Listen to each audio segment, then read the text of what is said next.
All photographers are not respected equally within the photography community. It's a very judgmental group. So I like this idea.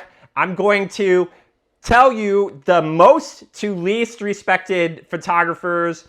This is not my personal opinion. This is what I think the photography community as a whole judges. Number one, most respected, war photographers. Risking your life to take a photo is the highest level of respect. And add on to that you don't make much money, that's like the perfect combination of most respect. The next thing would be street photographers. People love street photographers. They risk being yelled at, being physically assaulted. They love the raw grittiness of the images. Now, within that street photographer community, you get a bonus if you never show anybody your work for your entire lifetime. People love Vivian Mayer. Her images are great, but she gets like extra cred because she never showed her work to anyone. Fashion and celebrity photographers are next. Richard Avedon, Irving Penn, like people adore these photographers. Then I would say you get into travel photography. The idea of traveling the world with nothing but your camera is like the dream of most photographers, so you're up there very high. Next would be adventure/nature photographers. So the more risky, the more bonus points you get. If you're climbing mountains, if you're diving under the ocean, the more difficult, the cooler you are, the higher your level of credibility in the photography community is. Okay, now we're gonna jump into the art category.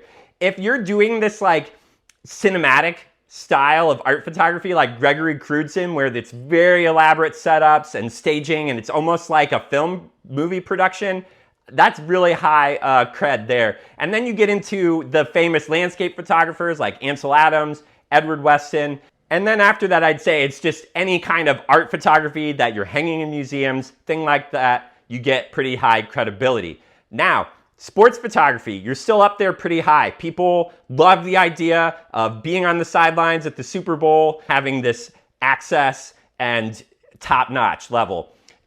Equal, close, maybe slightly below would be music and concert photographers. Now, my personal number one would be documentary photographers who are working on long-term projects like Mary Ellen Mark, but I'm a little bit biased, so this is probably more where they fall in the hierarchy. We're getting into photojournalists. If you're working on long-term documentary projects, you're rated pretty high. Then you've got your editorial photographers who are shooting magazine-type articles. And then you get into more of your strictly news photographers. So if you're doing news that ends up in magazines, that's a little bit higher than like your newspapers. And then you've got your large newspapers like New York Times, Washington Post. And then you've got your like, mid-tier small town. Small town is you don't get much respect at all. Now into commercial photography. People don't generally care about commercial photographers. Most photographers couldn't name other commercial photographers. Photographers in general tend to look down on photographers who are working for money as opposed for the passion of photography. So once you get into commercial photography, the general public doesn't care about architecture photography unless it's Julius Schulman. People love Julius Schulman, as they should. And then you get into food, lifestyle, aerial, product. These kind of like come down. People don't really care about product photographers. And then still in the corporate world, but not for advertising, you get into the corporate event photographers. And now we're getting into an area where photographers get little to no respect. It's the like straight to consumer, personal level photography. Weddings. Weddings are at the highest tier of this lower tier because they cost a lot of money and it's a really important event to most people. Family photography is a step down respect-wise. Baby photography, then pet photography, and then we get into like boudoir photography. Then working our way down further, we've got stock photography. This is back into business, but people who just take generic photos hoping to sell them as stock are really not thought of very highly at all.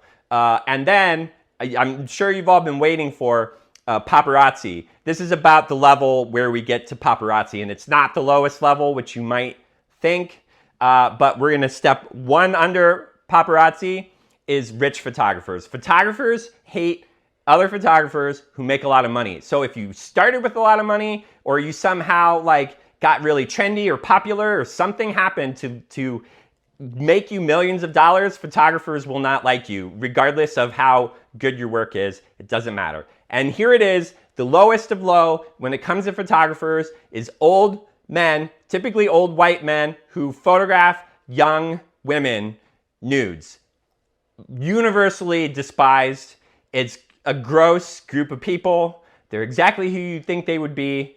You don't like them. We don't like them. Nobody likes them. Please let me know in the comments if I missed anyone. And if you disagree, we can have a discussion about that too.